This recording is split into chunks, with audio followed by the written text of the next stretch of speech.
Hello and welcome to Devil's Advocate. Is Mr. Chidambaram correct when he says that the Finance Minister's statement regarding the Finance Ministry's secret memo to the PMO on 2G has closed a chapter, or has it in fact raised fresh questions and merely postponed the denouement?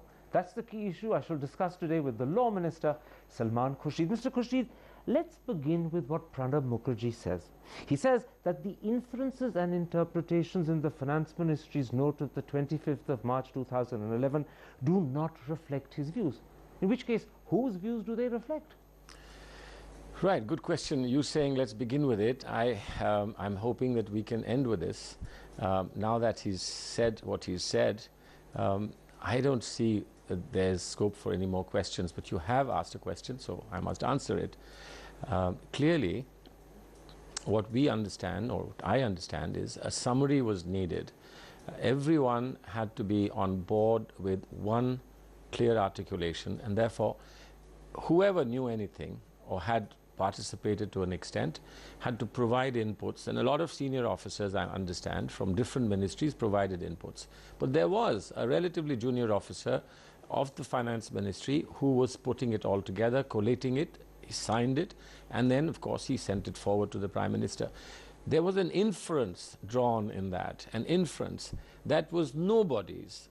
At best you could say it was the author's inference, but it's an inference that was unwarranted, and therefore it's an orphan inference. Well, you say that inference was nobody's, which is a very odd sounding sentence to make, because if you look at the number and seniority of the officers who contributed at various times to that memo, it includes the Principal Secretary to the Prime Minister, the Cabinet Secretary, the Law Secretary, the Secretary of the Department of Economic Affairs, including the DOT Secretary. Now, these are very senior critical officers. Sure. If this reflects their views, it's still very embarrassing for the government. It doesn't reflect their views. I'm sorry, I said this is not anyone's view, because everybody would have only contributed the facts that they knew. And those facts were collated together. Now you yourself say that several people are involved in collating those facts. But the actual narrative has been done by an officer of the Finance Ministry. That narrative should be of the facts. There is an inference or a particular inference which I said is unwarranted. Well, you're pinning that inference solely and only on P.J. Rao, the officer who wrote that memo. Is that fair? Well, I don't know whether it's fair or not, but the fact is that I'm saying that inference is unwarranted. Have you, no, whether it's unwarranted or not is another issue. I'll come to that in a moment's time. But have you checked with people like Mr. Nair, the Prime Minister's Principal Secretary, or Chandra Shekhar, the then Cabinet Secretary, or the then Law Secretary, or DOT Secretary, or DA Secretary? Have they been specifically asked whether they agree with that inference or not, or are you just saying this on your own? Are you suggesting that I should question what Mr. Pranab Mukherjee has said? Well, Mr. Pranab Mukherjee hasn't said anything about whether these people were questioned or not. That's why I asked you. What he said, I do not agree with this inference, right? I am saying that inference is unwarranted. Now, between what Pranabji has said and what I am saying, is there scope now to go and ask people, do you own this inference? Are you supporting this inference? To be honest, yes, there is, because it's hard to believe that a memo contributed to by such senior officers can be dismissed as if no one knows whose views it reflects other than the poor little author who seems to be the unfortunate person to take the blame. It seems very strange to people. I'm sympathetic to the officer, whoever does work in an office and is getting information from a lot of senior officers, ultimately, unfortunately, carries the baby. But we don't know, do we, that after this narrative was drawn up, it was actually sent back to everybody for their approval, for their okay to say, yes, this is what we said. Now, we assume that whatever they said and whatever they wanted to say was correctly reproduced here. The inference drawn, nobody has taken authorship or nobody is supporting it, and the only person nobody wants to claim authorship may be a better way of putting it, but let's leave that aside. Fine, fair enough. Let's come, in fact, to something else that Mr. Mukherjee said. His exact words were that the inferences and interpretations do not reflect his views. He didn't say that he doesn't agree with the inferences and interpretations, and the difference is glaring and striking. Has he deliberately left ambiguity there? No, No, I think that's the only way you can say it. These are not my views. Now, if they're not your views, you don't agree with them. No, hang on a moment. It is quite possible to say that something doesn't reflect your view and yet not completely disagree with it. These are all... There are some things you don't choose to express, therefore they don't reflect your views. He didn't say, Karan, I don't agree. Karan, you're a Cambridge man. And you know, Cambridge University gave Wittgenstein to this world. And entire linguistic philosophy approach to the world came from Cambridge University. But please, at least not here, not in the practical life of Indian politics. It's so interesting you quote Wittgenstein. His critical sentence was, what is the meaning of a word? Absolutely. The one word Mr. Mukherjee didn't use was, I don't agree with those views. So are we going to go back to university now? Ambiguity there. This is the practical language that we use in everyday life, particularly in Indian politics. You know, on something as critical as this, I'm surprised he didn't actually dot every I and cross every T. To leave ambiguity is to leave room for doubt. I'm sure he did what he thought was best. And Mr. Chidambaram promptly said, I agree. No, that's the point. He did what he thought was best. And he distanced himself from the note, but he didn't disagree explicitly with the inferences. That's the point I'm making. Well, perhaps what you need is an interview with him instead of interviewing me. You should interview him. That may well be the case. In a sense, when you say that, you're half conceding the point I'm making. I'm not conceding anything at all. I assure you I'm not conceding anything at all. Let me now come to what many believe is the real critical question. It's one that's been posed by the leader of the opposition in the Rajya Sabha, Arun Jaitley. Arun Jaitley says that when Mr. Chidambaram gave up his initial insistence upon an auction and agreed to Mr. Raja's idea that 2G should be allocated by first come first serve at 2001 prices, what he did was to facilitate the handing over of an unwarranted pecuniary advantage to allottees of the licenses. And Mr. Jaitley adds that this is in fact under section 13(1)(d)(2) of the Prevention of Corruption Act a criminal misconduct. Those are very serious allegations. I assume that Mr. Jaitley, an outstanding lawyer, is much better in civil law than he is in criminal law. I mean, that's my only assumption. That's not an answer to the question. That's my only assumption. But I will give you an answer as well. I'll give you an answer. The 2001 decision to give spectrum at a particular price was taken by Mr. Jaitley's government. I don't know what ministership he held at that time. 2003, for further licenses to be given, 2003 decision was taken by Mr. Jaitley's government. But come to 2007-8.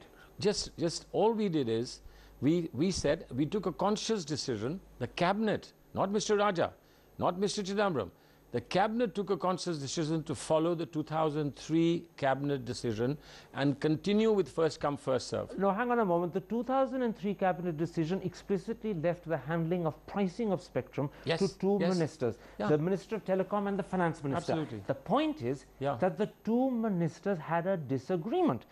The Minister of Telecommunication wanted to go by the 2001 pricing. The Finance Minister, the day Mr. Chidambaram, wanted a fresh determination of market price, therefore an auction. Now, when the Finance Minister gave up his position and changed to Mr. Raja's position, he knew that the spectrum would be undersold. Therefore, he also knew that an unfair pecuniary advantage was being given to the allottees of the licenses. Therefore, under Section 13, he becomes culpable of a criminal act. This is the charge made against Mr. Chidambaram by Arun Jaitley. Why is your government not answering it head on? I am. When I answer, you don't listen. The decision of first come first serve was the cabinet decision, a decision that continued with a decision taken by Mr. Jaitley's government, first come first serve. Now, if you are first come first serve, auction is out. Please understand. But the question is, at what price? I'm coming the critical issue. It doesn't have to be first come first serve at 2001 prices. I'm coming to that. I'm coming to that. No auction, please agree. Auction, no auction, because the auction option was closed by the government. But you can freshly determine the market price to come to 2008 levels. I am coming to that. I'm coming to that. Mr. Chidambaram, even after the cabinet decision, continued to argue for auction. Continued to argue for auction. Okay. Why then did he give up? Could he? Because there was a cabinet decision. Could Mr. Chidambaram alone have overturned the cabinet decision? No, hang on a moment. Listen, hang on a moment. Please. I am answering everything. If you let me answer, I will answer everything. You have to first agree that Mr. Chidambaram insisting on auction could not have overturned the cabinet decision which said first come, first serve. So three steps. But it didn't stipulate what price first come, first serve should happen at. That is where the dispute between Chidambaram and Raja was. Not over first come, first serve, but market determination of price. Please concede that auction was closed. But not market determination. I'm not saying that. And that's what Chidambaram wanted, and that's what he gave up. I'm asking you to concede that there was to be no auction. Okay. But that's still not a relevant point. Mr. Chidambaram wanted auction. You have conceded there could have been no auction. He wanted auction for market determination, not for the sake of it. That market determination didn't happen. Sure. He wanted auction for market determination. That didn't happen. And if there was no auction, because the cabinet said no auction, what was the other way for market determination? The market can be determined through surveys of market price. You can do a sounding of the market to find out what the price available is. Please tell me how. By simply trying to find out through people what they are willing to pay. How? That's an auction. Asking them. That's no, a bid. It's not an auction. An auction actually only happens when you actually sell through a particular process of bidding. You can do surveys to find out market price. Please tell me, let's go to something else that's easier to understand. If you're selling land, if you're buying land or if you're acquiring land, how do you decide the market price? You don't go and stand in the marketplace as government to say how much would you pay for this. You actually go to the circle rate. And the market, if not the circle rate, please listen, then you can go to the registry and see at what rate the neighboring lands in the previous 2 years have been sold. And in this case, the registry would only reflect sales that had happened 2001. 2003, 2005, 2006 as well, but leave that aside. Which was the same the price. Point I'm making is this.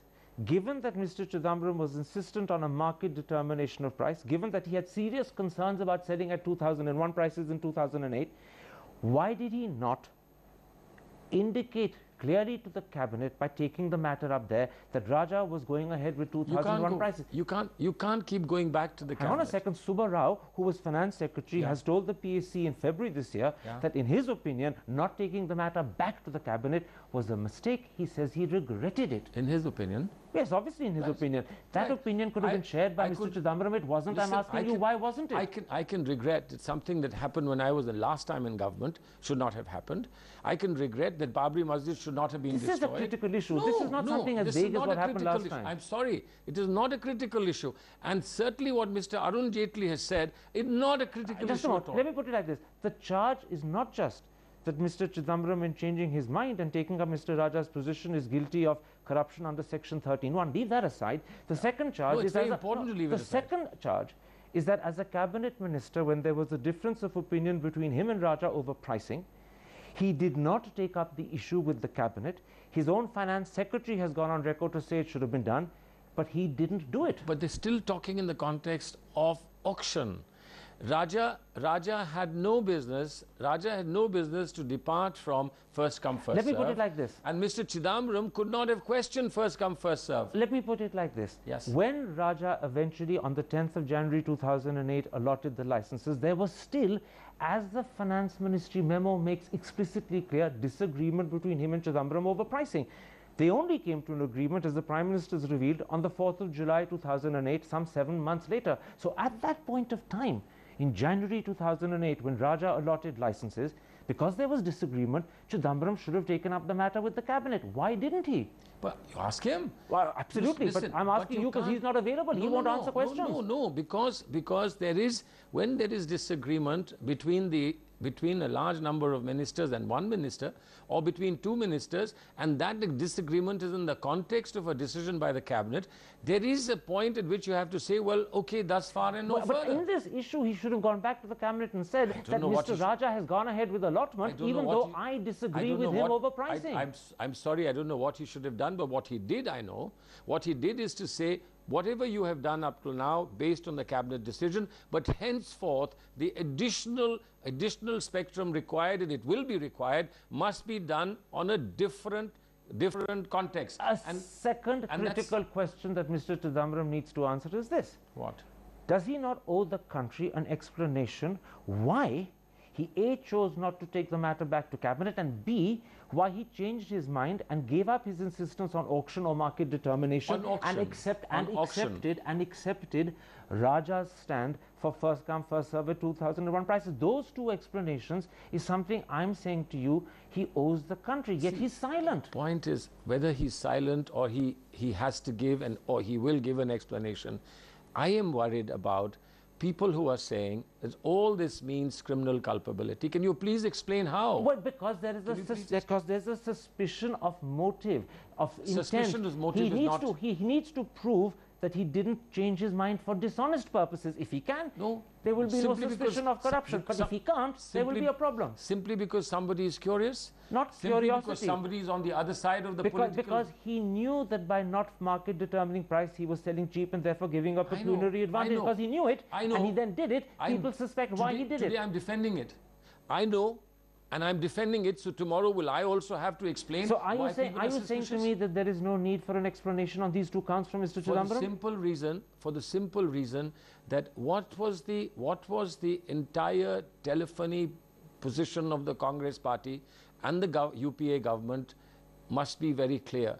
Our position, based on planning commission documents, was we were not there to make money. We were there to ensure that there should be maximum coverage, there should be affordable telephony available to people. And today we have the largest coverage in the world, and today we have the lowest tariffs in the world. So if that was our policy, we succeeded. Now Mr. Chidambaram and the government, UPA 1, is today being pilloried for successful implementation of a policy because one of our ministers in the implementation process might have made some mistakes and the court is going to judge. I'll let you say it because for once, here was a minister of the government coming up with a ringing endorsement which people have been waiting to hear from the Prime Minister or the Telecom Minister, but they haven't heard. You've said something you should have said, your government should have said months, if not years ago. Let's take a break and come back and ask. You now have a truce between two ministers the press think are warring. How long will it last? And has it really achieved a genuine truce, or is it only imposed because Sonia Gandhi cracked the whip? All of that in a moment's time. See you after the break.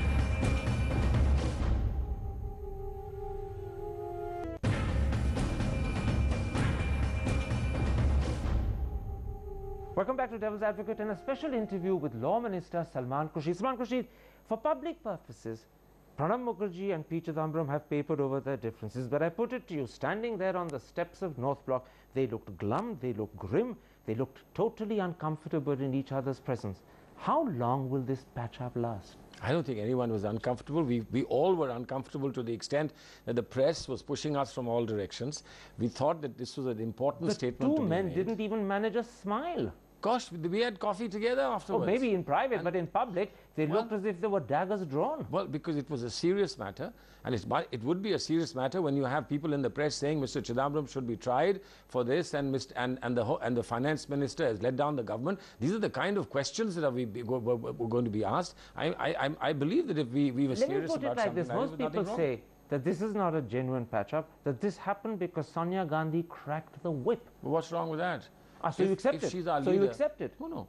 I'm saying what's wrong with Mrs. Sonia Gandhi saying to any one of us, this is what you have to do. She's our leader. She's our leader. We respect her. We don't want to do anything that disappoints her or hurts her. What's wrong? But be that as it may, let me just tell you this. I don't think that there was a vast difference between the two of them.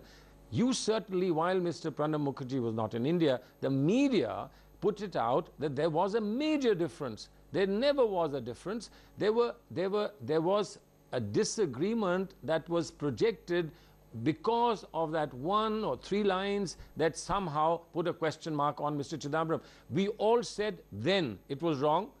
Pranab Mukherjee came back and said it was wrong. It wasn't his view. And that was the end of the matter. You know, you call it a disagreement. One man's disagreement is another man's difference. But the critical thing that you've almost confirmed is that, in fact, Sonia Gandhi did give instructions that she wanted the matter sorted out. I didn't say that, but Mrs. Gandhi certainly desired that the press should not make a meal out of something that may be like a working disagreement you have in daily working. Now, why should that be projected as a clash of egos, as a clash and confrontation of two major ministers of our country? And I think she was absolutely justified in expecting that we will quickly put things to rest, and that's what we did. My last question, many people believe that Pranab Mukherjee has emerged somewhat embarrassed, perhaps even a little humiliated, some say.